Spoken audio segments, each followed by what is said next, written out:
En la clase de hoy vamos a analizar la segunda parte de la unidad conceptual que trata sobre la regulación de la expresión génica. Y en esta clase nos focalizaremos en los niveles posttranscripcional, traduccional y posttraduccional. Para comprender mejor cuál es el foco de la clase y qué es lo que suma esta clase número 5 a la clase anterior, hagamos una breve recapitulación de lo que hemos visto respecto de la regulación de la expresión génica. En la clase anterior nos focalizamos en aquellos pasos iniciales de la expresión génica. En particular, vimos cómo el grado de condensación de la cromatina regula la accesibilidad de la maquinaria transcripcional y a los mecanismos que controlan el grado de condensación de la cromatina los denominamos en su conjunto regulaciones pretranscripcionales, y también vimos los mecanismos que regulan el inicio y la frecuencia de la transcripción misma. Estos mecanismos los explicamos en términos moleculares mediante un conjunto de elementos entre los cuales se destacan el rol de los factores específicos de la transcripción. Estas proteínas que tienen la capacidad de unirse al ADN en conjunto con otras proteínas que se unen a ellos denominados correguladores, pueden reclutar a sitios específicos del genoma a modificadores epigenéticos, por ejemplo, complejos modificadores de histonas que las pueden acetilar, desacetilar, metilar o desmetilar, y complejos remodeladores de la cromatina que pueden movilizar algunos nucleosomas exponiendo segmentos específicos del ADN.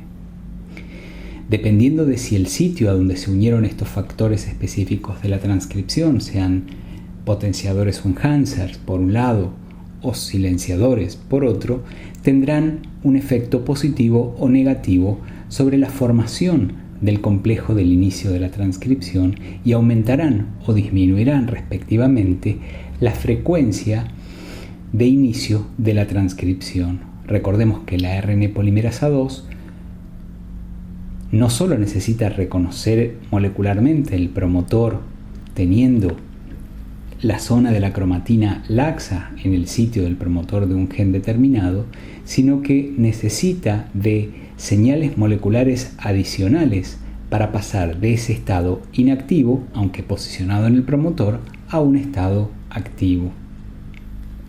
En síntesis, estos procesos que analizamos en la clase anterior nos permitían pensar en un aspecto particular de la regulación de la expresión génica, aquel en donde lo que se está regulando es el nivel, es decir, la cantidad de un producto génico.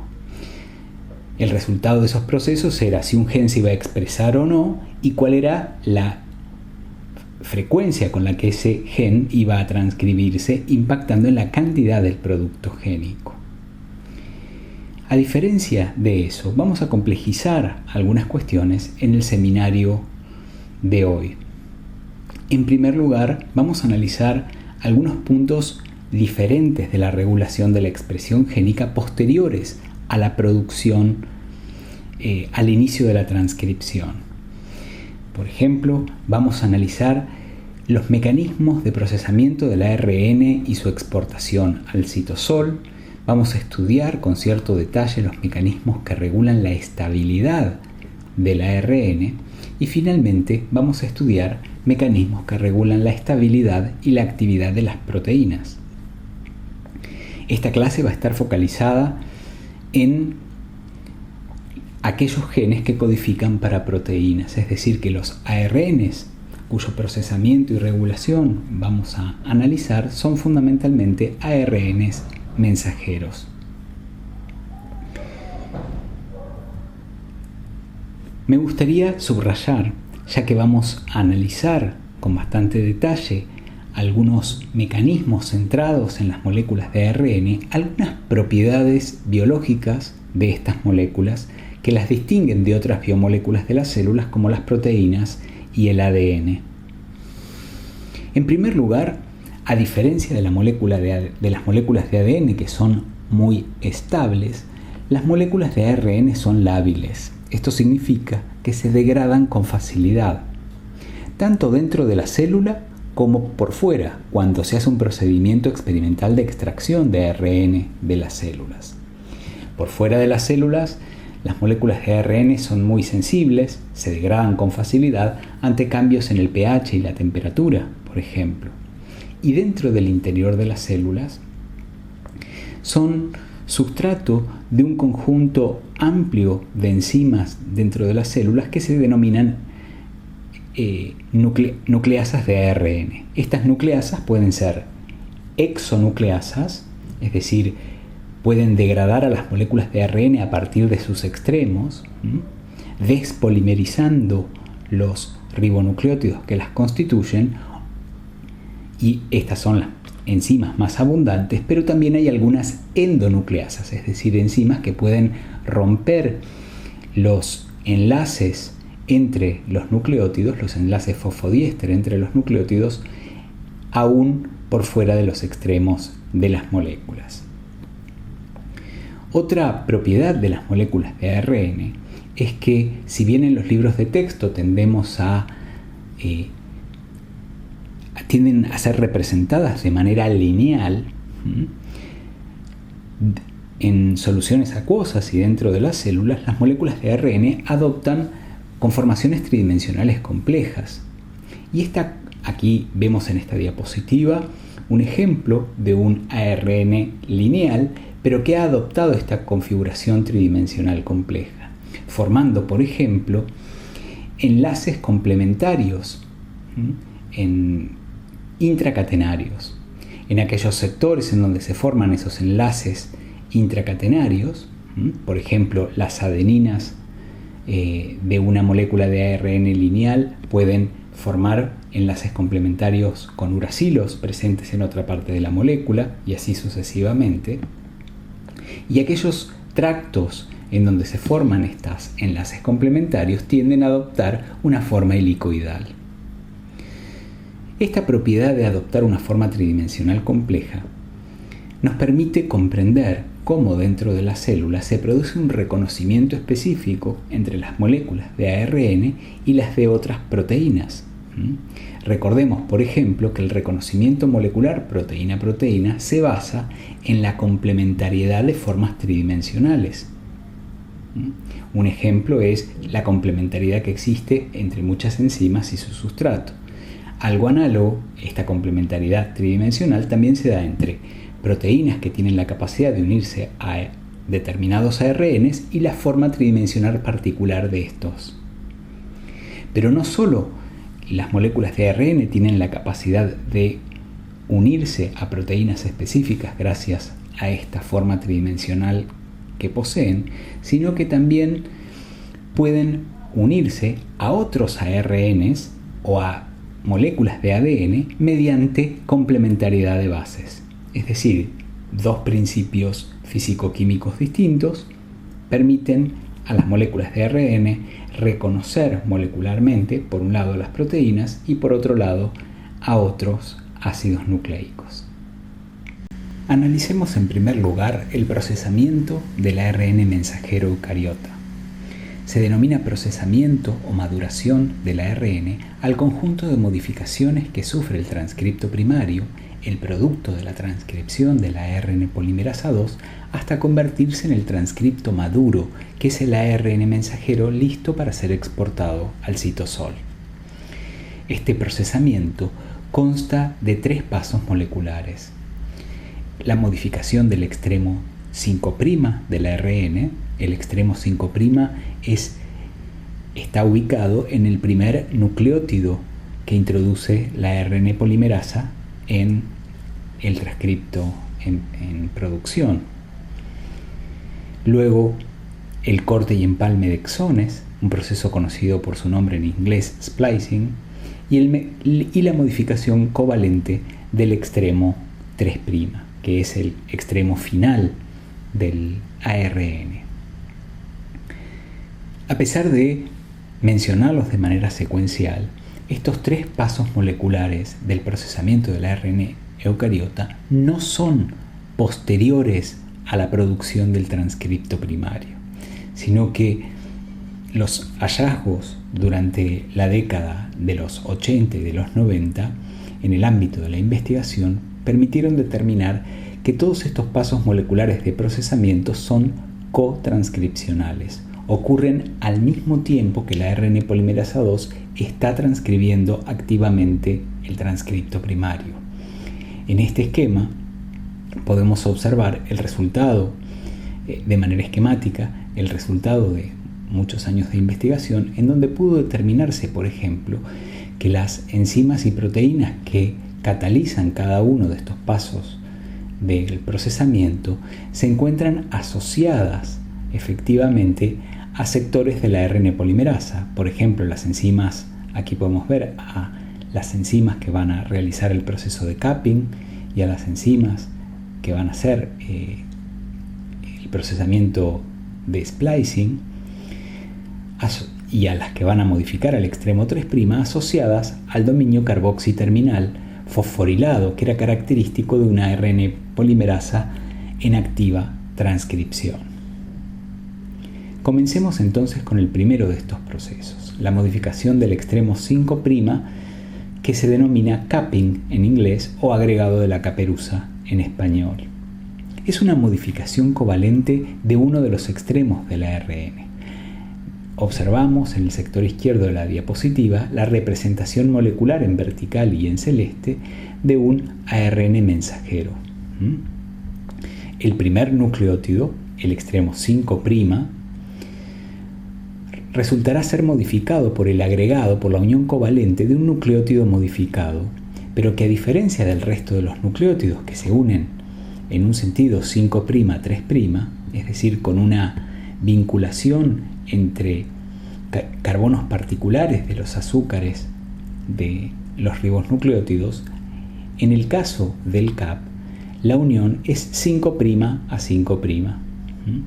Y otra alteración respecto de los nucleótidos usuales es que este nucleótido, que es una guanosina, se encuentra metilada en una posición particular de su anillo nitrogenado. Los transcriptos que tienen esta CAP de 7-metilguanosina pueden ser reconocidos molecularmente por un conjunto de proteínas denominadas complejos de unión a la caperuza, CBC por sus siglas en inglés, Cap Binding Complex. Y el efecto que tiene el agregado de esta armazón proteico en el extremo 5' del mensajero es proteger ese extremo de la degradación por las abundantes hexanucleasas dentro de la célula y también, como veremos en breve, permitirá la correcta exportación del ARN a través de los poros nucleares y posteriormente también participará del reconocimiento de la maquinaria de la traducción.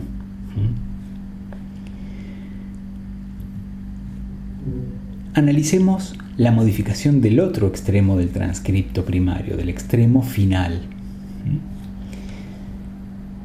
Dentro de la secuencia génica que está transcribiendo la ARN polimerasa, aquí podemos ver en celeste el transcripto primario que está siendo producido por la ARN polimerasa, utilizando como molde las secuencias génicas.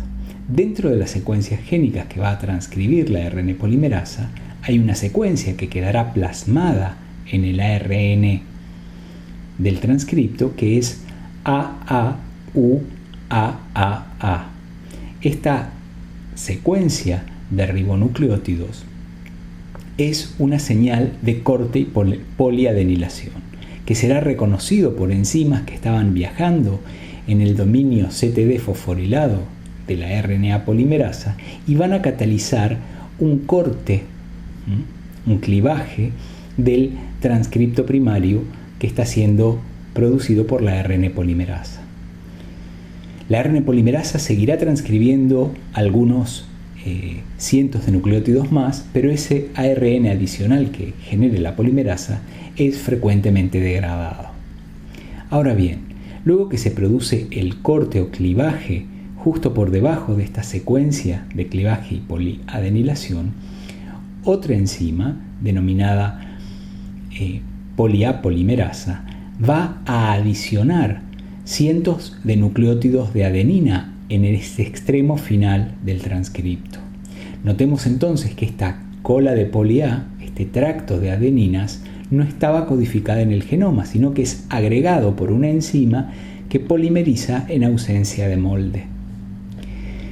Este tracto de cientos de moléculas de adenina es reconocido por un conjunto de proteínas denominadas proteínas de unión a la poli-A o poly-A binding proteins, que nuevamente protegen ahora al extremo 3' de la acción de exonucleasas y van a permitir la correcta exportación y el reconocimiento de la maquinaria transduccional. Es decir, tanto la modificación del extremo 5' como del extremo 3' convergen en las funciones que cumplen, aunque los mecanismos moleculares que las producen sean distintos.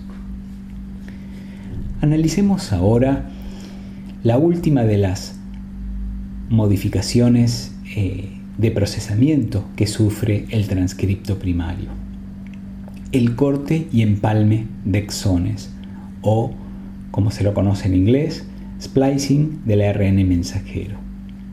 Para comprender este último tipo de procesamiento, debemos advertir que los genes eucariotas son discontinuos. Este hallazgo, producido en la década de los 70, sorprendió a la comunidad científica, que venía trabajando hasta ahora para comprender los mecanismos de expresión génica con sistemas procariotas, en donde los genes son continuos. ¿Qué significa exactamente que los genes eucariotas sean discontinuos? Significa que las secuencias que están presentes en el transcripto maduro, en aquel que va a ser exportado al citosol, no se encuentran de manera continua y lineal en el genoma a partir del cual se produce el transcripto primario, sino que esas secuencias se encuentran fragmentadas y dispersas, interrumpidas, si se quiere, por otras secuencias de ADN que no van a estar presentes en el transcripto final que va a ser exportado al citosol. Por convención, a aquellas secuencias del ADN que finalmente estarán representadas en el transcripto maduro se las denomina exones, y a las secuencias entre los exones que serán removidas durante el procesamiento y por ende no estarán presentes en el transcripto maduro final se las denomina intrones. Algo notable es que los exones suelen ser en general mucho más pequeños que los intrones, de modo tal que los exones representan una proporción minoritaria en la secuencia total de ADN. ¿Cómo es este proceso de remoción de intrones? Es un proceso molecular que también que se comenzó a comprender durante la década de los 70, pero avanzaron las investigaciones a la década posterior para lograr descifrarlo de una manera más completa. Y debemos tener en cuenta para comprenderlo que es un proceso altamente preciso en términos moleculares. Notemos que implica el clivaje, el corte de los enlaces covalentes en dos puntos de la secuencia del transcripto primario y la unión posteriormente de dos exones que estaban separados antes por un intrón. Notemos que si este proceso se produjera, por ejemplo, por un error molecular de un único nucleótido, esto tendría consecuencias negativas para la célula, porque esto probablemente produciría una alteración en cómo se leen los codones en el proceso de la traducción, luego en el transcripto primario. Por eso, una pregunta que se hacía a la comunidad científica durante los años 70 y 80 es: ¿cuál es el proceso molecular que permite remover los intrones y unir los exones con tanta exactitud? Y parte de la respuesta es que se han encontrado que secuencias en el transcripto primario,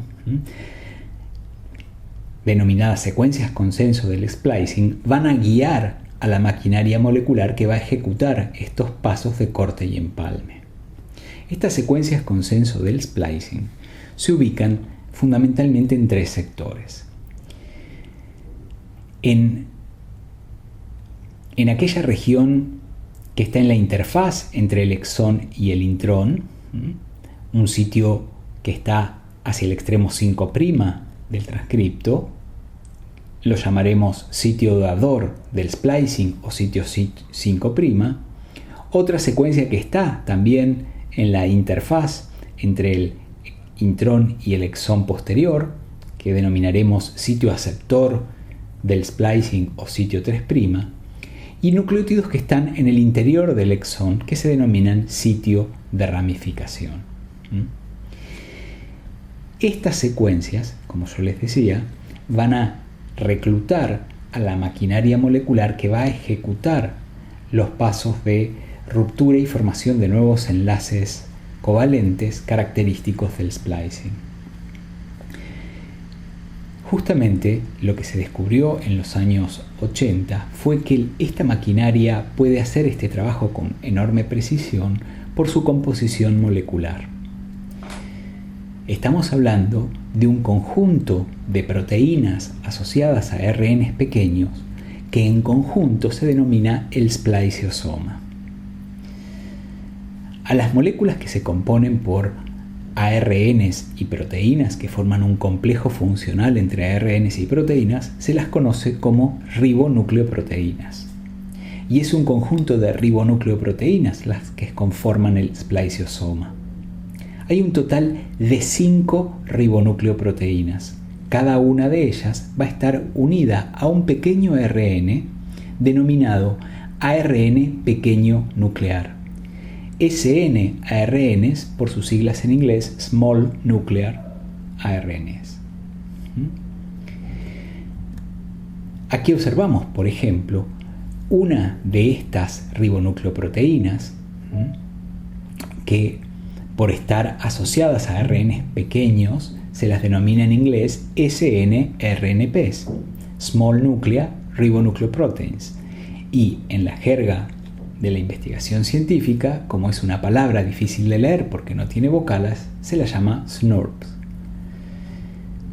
Entonces podemos decir que el spliceosoma está compuesto de 5 SNRPs, cada uno de ellos compuesto por subunidades proteicas y uno de estos 5 ARNs pequeños nucleares.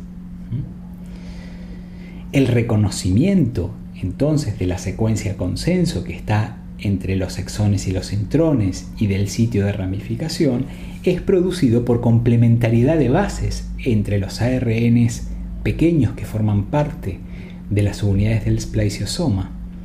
Y también veremos que la interacción entre las subunidades del spliceosoma entre sí también van a estar mediadas por reconocimiento, por complementariedad de bases de los ARNs pequeños entre sí.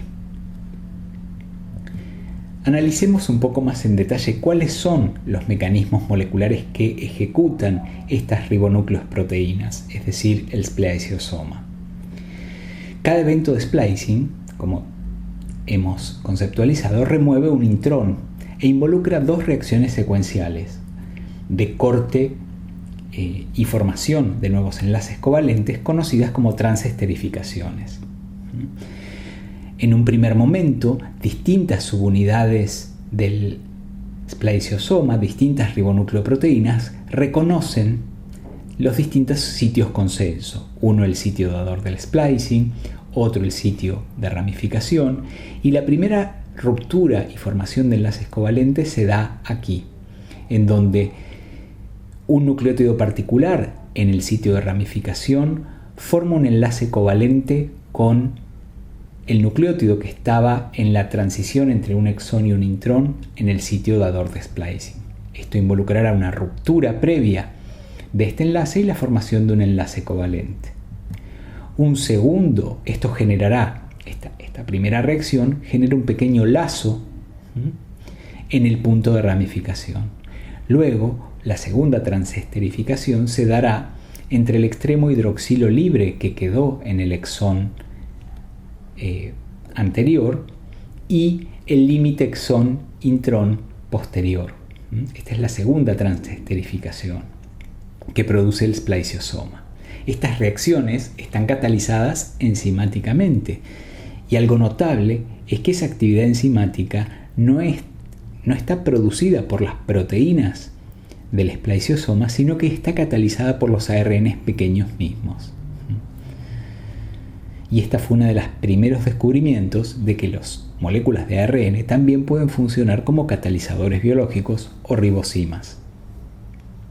Finalmente, entonces, como consecuencia de la remoción de este intrón, el intrón queda en forma de lazo y luego se degradará en el interior del núcleo, y en el sitio en donde se produjo el empalme de los dos exones que antes estaban separados por un intrón y ahora quedaron continuos, queda un residuo proteico, ¿sí? Una modificación proteica alrededor de ese sitio en donde se produjo el splicing, aquí representado en el esquema con un pequeño cuadrado rojo que se denomina complejo de unión a exones.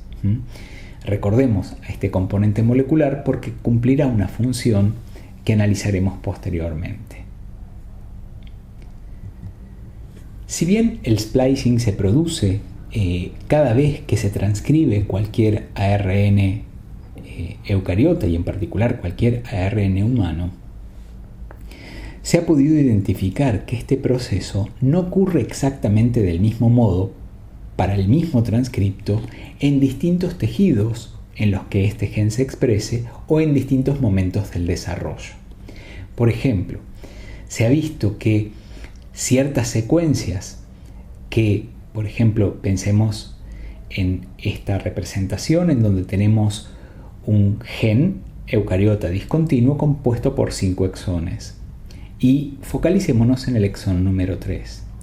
Lo que se ha observado es que este gen, cuando se expresa en ciertos tejidos, esta secuencia que denominamos exón se comporta como tal y está presente en el ARN mensajero maduro y contribuye, por ejemplo, con sus secuencias a la codificación de los aminoácidos que finalmente van a ser traducidos a partir de la misma, en tanto que cuando este gen se expresa en otros tejidos, esta secuencia ya no se comporta como un exón, sino que se comporta como un intrón y es removido y está ausente del transcripto primario. El efecto final es que distintos tejidos generan isoformas de una misma proteína, variantes funcionales de una misma proteína. Veámoslo con un poco más de detalle.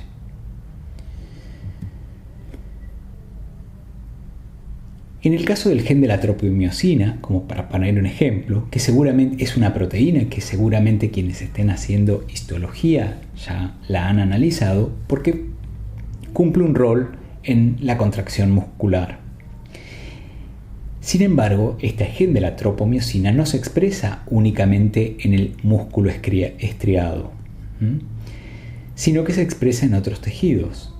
Y si uno compara cuáles son las secuencias que se comportan como exones en el músculo estriado, cuando uno compara con la secuencia del transcripto primario, notará que hay diferencias respecto de cuáles son las secuencias que se comportaron como exones en comparación con los transcriptos que se generan cuando este gen se expresa en el cerebro. Es decir, por un lado, el concepto de splicing alternativo nos ayuda a pensar en un mecanismo mediante el cual se aumenta la capacidad codificante del genoma, porque a partir de un mismo segmento de ADN pueden generarse distintos transcriptos primarios, seguramente en tejidos distintos o en distintos momentos del desarrollo, que generarán isoformas de una misma proteína. Pero también nos permite relativizar de alguna manera la definición de exón o intrón, ya que algunas secuencias se comportan como exones en algunos tejidos y en algunos contextos particulares del desarrollo, pero no se comportan como exones en otros. ¿Cómo se regula este splicing alternativo? Este splicing alternativo, primero, antes de ver los mecanismos de regulación, me gustaría mencionar en qué consiste. No toda alteración del mecanismo de splicing ha sido observada empíricamente. Lo más frecuente es que una secuencia que se comporta como un exón en ciertos tejidos se comporte como un intrón en otros, y a este mecanismo se lo denomina salteo de exones. También se puede producir la retención de un intrón, es decir, una secuencia que usualmente se comporta como un intrón no sea removida en algunos tejidos. Y hay otros mecanismos adicionales que también han sido descritos. La pregunta sería ahora, ¿cuáles son los mecanismos moleculares que permiten que en distintos tejidos o en distintos momentos del desarrollo, a partir de la expresión del mismo gen, se generen estas formas alternativas de splicing? Para comprender estos mecanismos moleculares, volvamos a un concepto que hemos visto hace algunos minutos: la idea de las secuencias consenso del splicing. Que las secuencias sean consenso, este nombre particular que le damos, significa que no todas las secuencias que encontramos entre los límites entre los exones e intrones y las secuencias de los puntos de ramificación son exactamente idénticas en todos los exones e intrones en los distintos genes humanos, sino que hay un alto grado de similitud. Entonces, esto hace, o ha podido observarse, que algunas secuencias particulares tengan mayor capacidad para reclutar a la maquinaria del splicing, para reclutar a ese sitio al spliciosoma. A esas secuencias que tienen alta afinidad por el spliciosoma las denominamos secuencias fuertes de splicing. En tanto que variantes de estas secuencias consenso que tienen una menor capacidad para reclutar al spliciosoma y que necesitan de proteínas adicionales para producir efectivamente este reclutamiento, las denominamos secuencias débiles del splicing. Con esta consideración, veamos otro aspecto de este mecanismo de regulación: la existencia de proteínas reguladoras del splicing. Imaginemos dos tejidos inicialmente en donde se exprese un mismo gen. Podríamos pensar en el ejemplo del gen de la tropomiosina en el músculo estriado esquelético, una célula del músculo estriado esquelético y una célula del tejido nervioso. Imaginemos que para un intrón particular, aquí representado en amarillo, posee secuencias fuertes de splicing, es decir, que por sí mismas puede reclutar de manera efectiva al spliciosoma. Si en el primer tejido no hay ninguna proteína adicional que bloquee el reconocimiento de estos sitios fuertes de splicing, el spliciosoma removerá el intrón y este intrón se comportará como tal y no estará representado en el transcripto maduro. Pero si en un segundo tejido, en donde este mismo gen se está expresando, está presente una proteína que se une a uno de los sitios consensos del splicing, ocultándolo de su reconocimiento por el spliciosoma, este intrón no podrá ser removido y pasará a comportarse como un exón, es decir, estará presente en el transcripto primario final. Algo similar, pero complementario, podemos pensar en otro ejemplo, en donde tenemos un intrón con secuencias débiles de splicing. Habíamos dicho que si hay secuencias consenso débiles, ellas mismas no pueden reclutar por sí mismas a la maquinaria de splicing y en ausencia en un tejido particular de proteínas adicionales que ayuden a este reclutamiento, este intrón no será removido y se comportará como un exón, estará presente en el transcripto maduro. En tanto que en un segundo tejido que contenga estas proteínas activadoras que permitan reclutar al spliciosoma, efectivamente se producirá el splicing. En otras palabras, la existencia del splicing alternativo se debe a que distintas células de distintos tejidos o en distintos momentos del desarrollo, el repertorio de proteínas reguladoras del splicing que hay en cada uno de estos tipos celulares difiere entre sí. Entonces, como consecuencia de estos tres pasos de procesamiento, la modificación del extremo 3', del extremo 5' y el corte y empalme de exones, las secuencias que quedan presentes en el ARN mensajero maduro son las siguientes. En el extremo 5' estará el cap o la caperuza, pero el primer nucleótido luego de la caperuza no es el nucleótido en donde la traducción va a comenzar, sino que hay una secuencia de nucleótidos previos al inicio de la traducción, y a ese segmento que está presente en el ARN maduro y por ende es exónico se lo denomina región 5' no traducida, por sus siglas en inglés, región 5' UTR, Untranslated Region. Luego del codón que inicia la traducción, que es el codón AUG que codifica para metionina, está la secuencia codificante, la secuencia de codones que serán efectivamente traducidos hasta llegar a un codón stop. Pero luego del codón stop, el ARN mensajero maduro continúa y hay una secuencia no traducida, pero en el otro extremo, que se la denomina región 3' UTR y que es previa al agregado de la cola de polía que fue producto de uno de los pasos de procesamiento. Son entonces estas secuencias las que están presentes en el ARN maduro. Y déjenme adelantarles que las regiones 5' UTR y 3' UTR cumplirán un rol fundamental en regular la estabilidad del transcripto primario. Sin embargo, esta representación idealizada del transcripto lineal no es lo que ocurre en el interior de las células, porque como hemos podido ver, los ARNs se encuentran relacionados con una multiplicidad de proteínas que han ido adquiriendo a lo largo de su maduración. No solo tenemos a las proteínas de unión al CAP, el CAP Binding Complex por un lado y las proteínas de unión a la poli-A por el otro, sino que también tenemos otro repertorio de proteínas nucleares, entre ellas los complejos de unión a exones en todos los puntos en donde se produjo un sitio de splicing.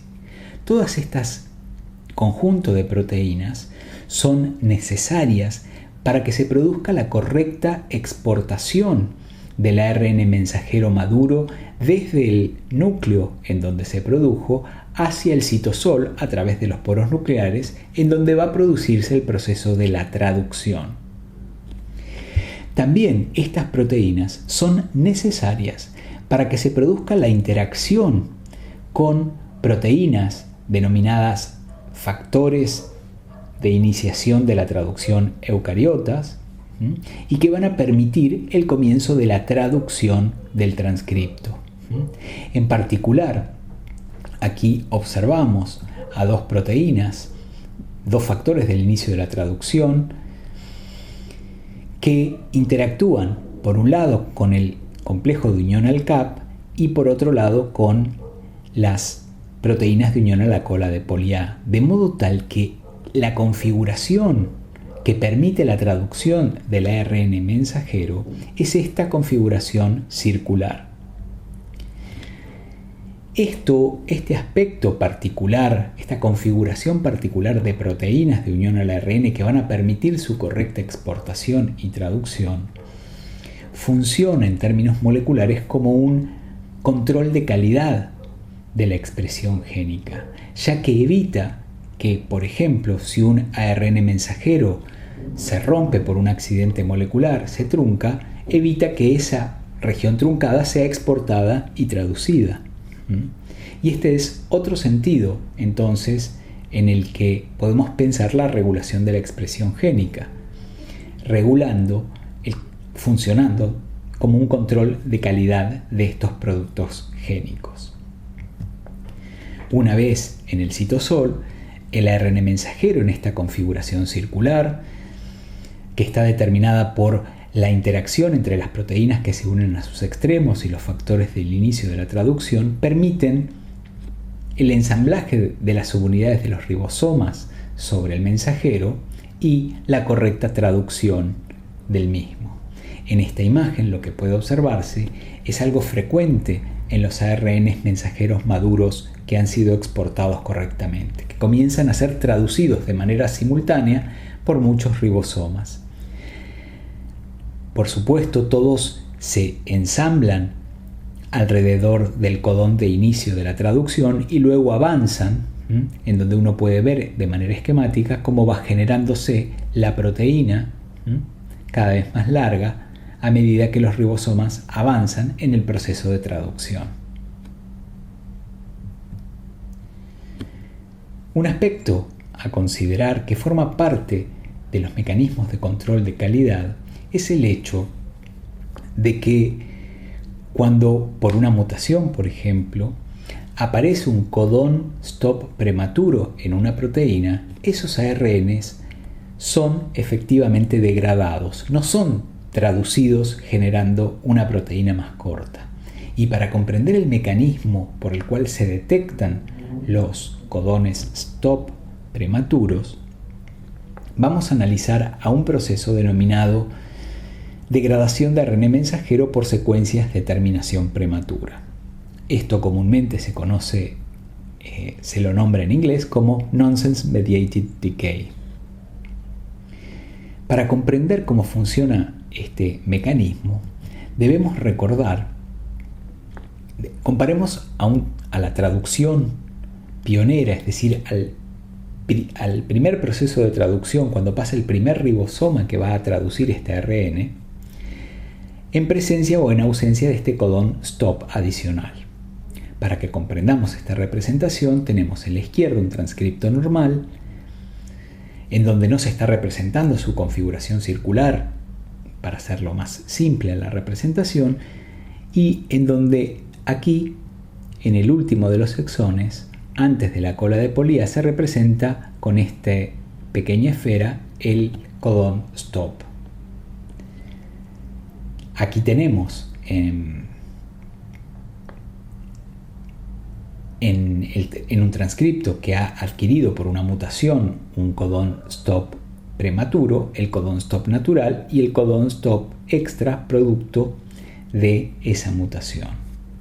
Como les decía, aquí está representado el ribosoma con sus subunidades 60S y 40S. Lo que ocurre en condiciones fisiológicas es que cuando se produce la primera rueda de traducción, el ribosoma, al pasar por el complejo de unión exones, recuerdan que era ese complejo que quedaba unido en los empalmes entre dos exones adyacentes,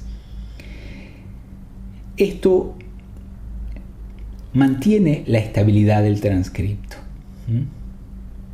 En cambio, por ejemplo, cuando hay un codón stop temprano, el ribosoma va a despegarse al encontrarse un primer codón stop y no modificará a los complejos de unión exones que están en un punto posterior. Estos complejos de unión exones no modificados por esta primera rueda de traducción que tiene el transcripto reclutarán exonucleasas que van a inducir la degradación temprana del transcripto. Dicho de otro modo, usualmente se observa que codones stop tempranos, frecuentemente en exones previos al último, inducen este mecanismo de degradación temprana y esto conduce a que la célula no produzca proteínas truncas ni utilice recursos de traducción en proteínas no funcionales. Analicemos a continuación los mecanismos moleculares que regulan la estabilidad de los ARN mensajeros en condiciones fisiológicas, es decir, en condiciones de ausencia de mutación. Ha podido determinarse experimentalmente que no todos los ARN mensajeros dentro de una célula tienen la misma duración en el tiempo. Algunos se degradan más rápido y otros se degradan más lento. Es decir, sus vidas medias, el término molecular que se utiliza para definir esto, puede ser un tiempo muy corto, durar solo unos pocos minutos, y en ese caso diremos que esos ARN mensajeros son inestables, en tanto que hay otros de vidas medias muy largas que son muy estables. Por ejemplo, los ARN mensajeros de proteínas, que codifican proteínas que controlan el ciclo celular, suelen ser ARNs inestables, en tanto que los ARNs mensajeros de proteínas abundantes que tienen importancia funcional, proteínas estructurales, por ejemplo, suelen tener vidas medias mucho más prolongadas. Esto permitió advertir que existen mecanismos dentro de las células que regulan de manera diferencial la degradación de algunos ARNs versus otros. En particular, pueden proteger a un subconjunto de ARNs mensajeros de la acción de exo y endonucleasas o exponer a otros a las mismas y regular así de manera diferencial estas vidas medias. Parte de los mecanismos moleculares que regulan esta estabilidad suelen ser generales, por ejemplo la existencia, como ya hemos visto, de complejos de unión a la caperuza o de proteínas de unión a la cola de poli A. Pero también hay mecanismos que actúan de manera diferencial sobre los distintos transcriptos. Por ejemplo, pueden unirse a ellos, dependiendo de la forma tridimensional que adopten estos transcriptos, diferentes proteínas de unión a ARN. RBPs, por sus siglas en inglés, RNA Binding Proteins. Y estas proteínas de unión al ARN pueden conferirle estabilidad o inestabilidad, ya sea si protejan o recluten al sitio del ARN mensajero a las exo y endonucleasas. Vamos a analizar con cierto detalle a continuación un mecanismo particular de regulación de la estabilidad de los ARNs que está mediado por una familia de pequeños ARNs no codificantes que funcionan como reguladores posttranscripcionales de la expresión génica. Se denominan microARNs. Estas moléculas están codificadas por el genoma y generan, cuando adoptan su forma madura, pequeños oligonucleótidos de ARN de aproximadamente 21 nucleótidos de longitud. Estos nucleótidos en el citosol se unen a un complejo proteico denominado RISC, por sus siglas en inglés, que se traduce como complejo efector, complejo silenciador de RNA. Y lo que hace el microARN es guiar por el complementariedad de bases a este complejo efector, usualmente a un segmento localizado en el extremo 3' no traducido del ARN mensajero. Entonces, dependiendo de la complementariedad o no que existe entre el microARN y el ARN mensajero en cuestión, esto guiará o no al complejo efector de silenciamiento. Una vez que este complejo proteico, compuesto por diversas proteínas, una de ellas son las proteínas de la familia argonautas, aquí representadas con la sigla AGO, se desencadenan una serie de procesos que van a reprimir la traducción de este mensajero y también van a inducir la degradación del ARN mensajero. Es decir, los microARNs, al unirse al transcripto maduro en el citosol, disminuyen la vida media del transcripto y evitan que se siga traduciendo. El genoma humano posee alrededor de 2.300 genes para diferentes microARNs y una misma secuencia de microARNs tiene distintos blancos moleculares, ya que regulará a todos aquellos transcriptos maduros que tengan secuencias complementarias a la secuencia del microARN. Estos microARNs entonces participan de la regulación fina de los niveles de expresión, a diferencia de los controles pretranscripcionales y controles del inicio de la transcripción que vimos en la clase pasada, que funcionaban como una especie de interruptor, todo o nada de la expresión de un gen.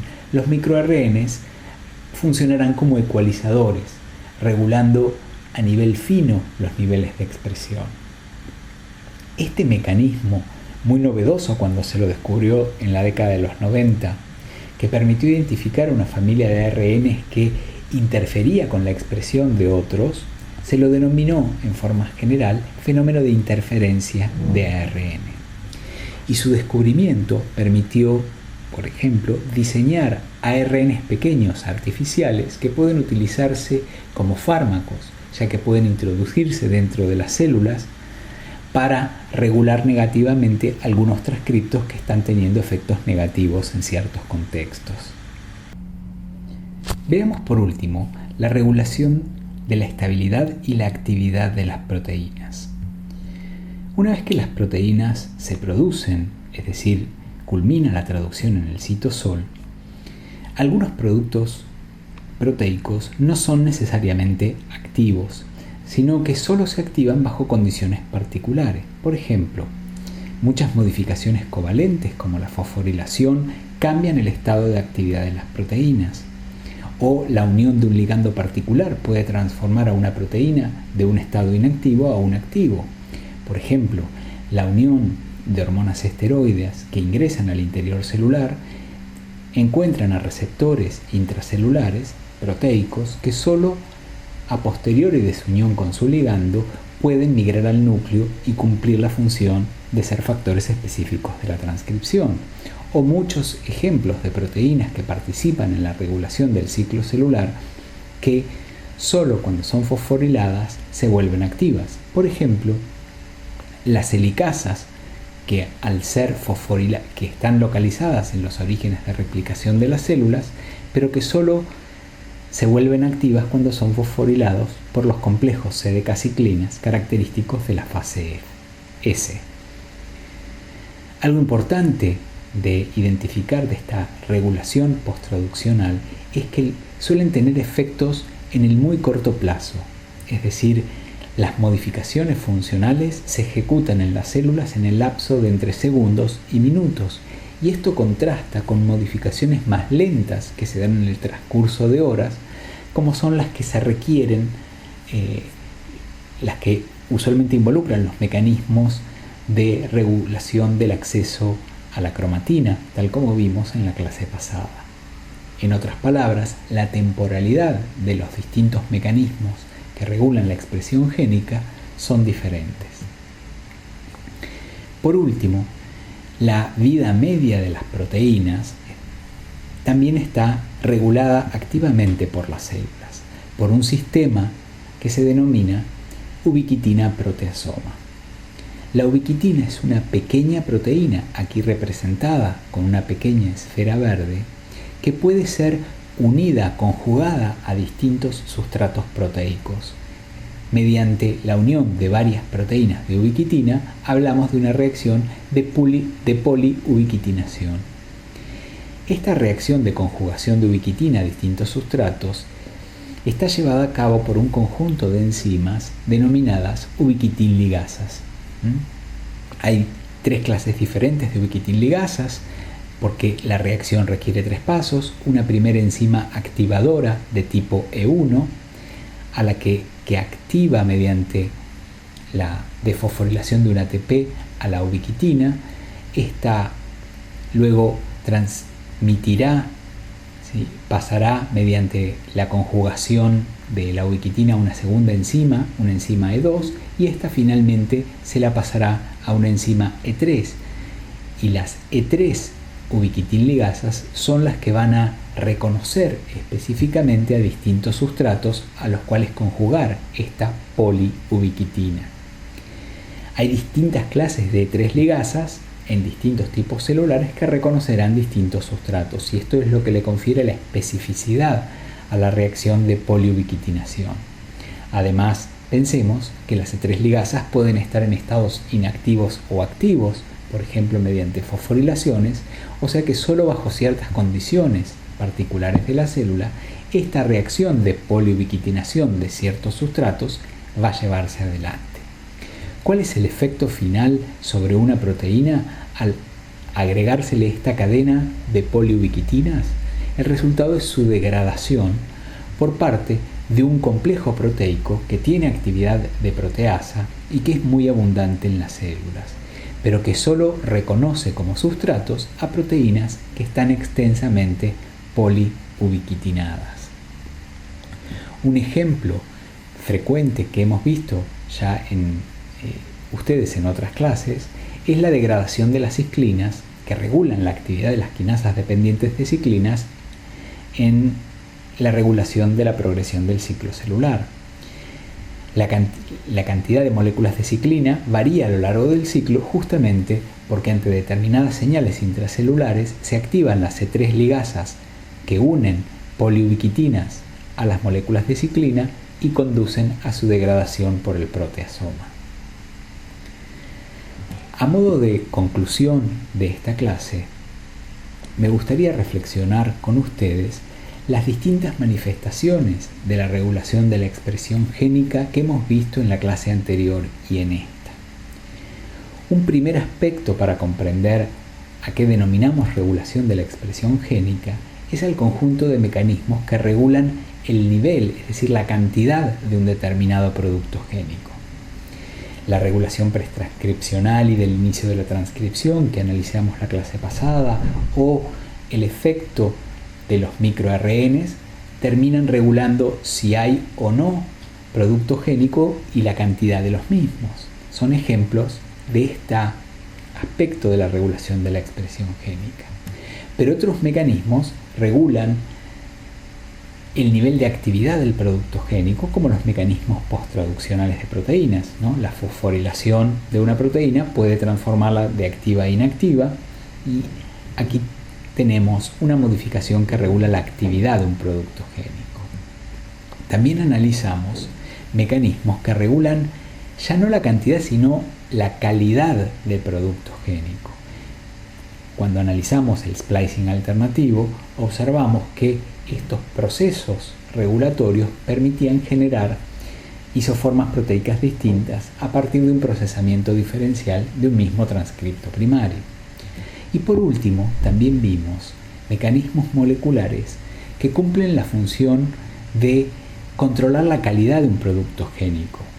Cuando analizamos los efectos que tienen las modificaciones en los extremos 5' y 3' del ARN, o los mecanismos de nonsense mediated decay que degradaban a un transcripto cuando tenían un codón temprano, son ejemplos de este último tipo de regulación de la expresión génica. Con esto terminamos la clase de hoy.